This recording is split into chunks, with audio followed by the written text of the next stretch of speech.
이거 진짜 책 다시 봐도 엄청 두껍다. 안녕하세요. 교양 있는 모든 걸, 모던 걸 교양 살롱에 오신 여러분, 환영합니다.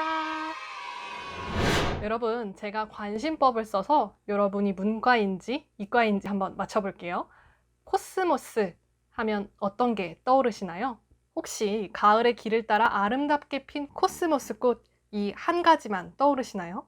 꽃만 떠오른 당신, 문과시군요. 혹시 맞으신가요? 꽃이 아니라 우주가 생각난 분 계신가요? 그렇다면 이과 맞으시죠? 문과인데 우주가 생각나셨다면 당신의 상식과 교양에 박수를 보냅니다. 꽃이 생각나셨던 분들 오늘 영상 꼭 끝까지 봐주세요. 제가 오늘 여러분의 상식과 교양을 업그레이드 시켜드리겠습니다. 오늘은 코스모스에 대한 가장 대표적인 책 칼 세이건의 코스모스에 대해 이야기 나누며 함께 우주로 여행을 떠나볼게요. 코스모스, 당연히 꽃도 있죠. 하지만 코스모스는 우리가 살고 있는 지구를 포함한 광범위한 우주와 그 질서 전체를 가리키는 말이기도 해요. 이 말은 피타고라스가 처음으로 썼다고 하는데요. 그는 우주를 아름다운 조화가 있는 전체, 즉 코스모스로 봤다고 합니다. 벌써 어려우신가요? 그냥 정말 간단하게 생각하면 정말 넓은 우주를 생각하시면 됩니다. 그러면 도대체 코스모스는 얼마나 넓을까요?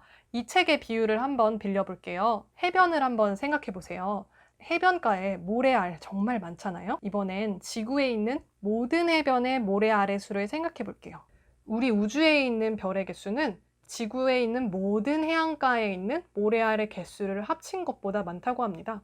그리고 빛의 속도가 정말 빠르잖아요. 빛이 1년에 갈 수 있는 거리를 1광년이라고 하는데요. 지구에서 80억 광년 정도 떨어진 곳이 우리가 지금까지 파악한 우주이며 이게 실제 우주의 반 정도 된다라고 이 책은 설명하고 있어요. 코스모스의 광범위함을 보여주기라도 하듯 이 책 정말 두꺼운데요. 사실 저는 이 책 고등학교 때 한번 읽으려고 시도를 해봤다가 다시 한번 읽어야지 하면서 요번에 다시 읽었어요. 한 5년 만에 읽은 것 같네요. 이 책은 우리가 우주에 대해서 갖고 있는 여러 가지 질문에 대해서 답해주고 있어요. 외계인은 존재할까? 우리는 화성에 가서 살 수 있을까? 타임머신을 타고 시간 여행을 갈 순 없을까? 같은 이야기들요. 이 책은 총 13장으로 구성되어 있는데요. 위의 질문들에 모두 답해주고 있을 뿐만 아니라 1977년에 진수되어 79년부터 우리에게 목성의 정보를 알려주고 역사 속으로 사라진 보이저 2호의 이야기, 천문학의 발전 역사 등에 대해서 이야기해주고 있습니다. 그 중에서도 저는 8장에 나오는 시간과 공간 여행 이야기가 가장 재밌었는데요. 여러분, 인터스텔라나 백투더퓨처와 같은 우주와 시간 여행에 대한 영화 좋아하시나요? 시간 여행에 관심이 있으신 분들은 아시겠지만 시간 여행을 이야기하려면 아인슈타인의 상대성 이론과 빛의 속도에 대해서 이야기할 수밖에 없잖아요. 빛의 속도로만 달릴 수 있다면 시간 지연 현상이 발생하게 되고 늙지 않을 수 있다고 하죠. 그리고 빛의 속도로 갈 수 있다는 건 또 우주 여행이 가능하다는 이야기이기도 하고요. 이 이야기들에 관심 있는 분들은 이 챕터 정말 재밌게 읽으실 것 같아요. 이 책의 저자는 칼 세이건이라는 미국의 천문학자입니다. 나사의 자문위원으로 보이저, 바이킹 등 무인 우주 탐사 계획에 참여하고 과학의 대중화에도 많이 노력하셨던 분인데요.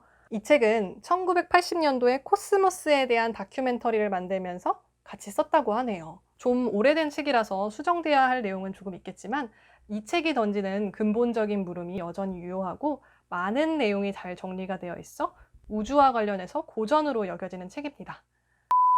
칼 세이건의 학부 전공이 뭐였을까요? 당연히 천문학이라고 생각하시겠죠?